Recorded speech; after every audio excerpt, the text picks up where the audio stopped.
Hello, boys and girls. So today we are going to conclude our study of the Cold War with one final topic of study within our notebook unit. And then tomorrow and the next day, we will be working on our Q4 alternative assessment Google slide Cold War timeline project. I know that's a mouthful. So pay attention to what we're going to do, and here we go.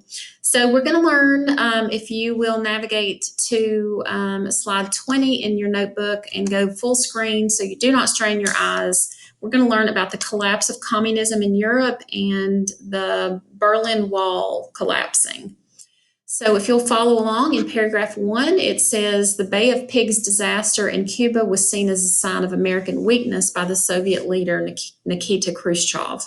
Khrushchev decided to test the will of the U.S. government to continue the Cold War.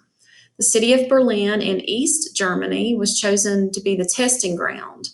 Berlin had been divided at the end of World War II between the Soviet Union and the Western Allies. The western portion became West Berlin, and the portion occupied by the Soviet Union became East Berlin. Many individuals in East Berlin saw West Berlin a model of freedom and economic prosperity. They were just growing very quickly after World War II because they were receiving aid from the Marshall Plan, if you remember. Thousands of individuals in East Berlin fled to the West in the summer of 1961. The Berlin Wall began to be built on the morning of August 13, 1961. This was made of cement and barbed wire at the top.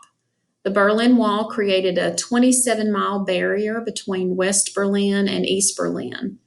President Kennedy sent 1,500 troops along with tanks to West Berlin to signify his protection or his protest to the border closing.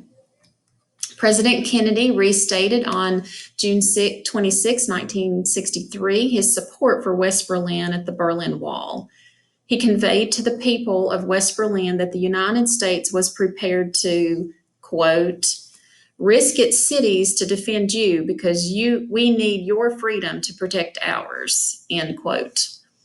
These words from actions from President Kennedy conveyed to Americans that he would not back down from communists.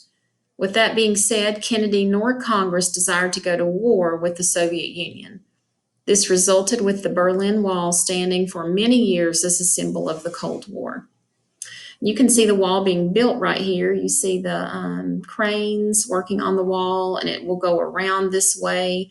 And this building right here, or structure, is called the Brandenburg Gate. And the Brandenburg Gate to Germans is like the Statue of Liberty to the United States. It's a symbol of freedom, which was being taken away from them actually during this time period.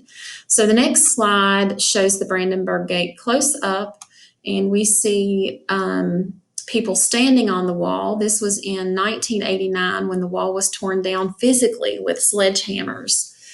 We will watch some video clips that discuss that, and what you will do over here to the side is you will complete the news photo column by adding a news photo, some type of primary source photograph that goes with each one of these 3 things on the left, which are 3 reasons for the collapse of communism.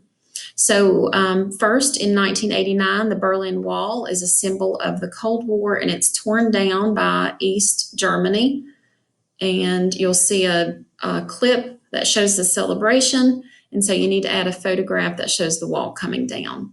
The second one is communist power collapses between 1989 and 1990 in Eastern European countries. So we'll watch another clip, and you'll need to add a photograph of the communism coming to an end. And the third one says the Soviet Union was reshaped from the large country that we know and broken up into smaller individual countries, the largest of which is Russia. We also have Belarus, Ukraine, Lithuania, Latvia, Estonia, Armenia, Georgia, Azerbaijan. And you'll need to add a photograph, maybe a map that shows how the former Soviet Union looks today.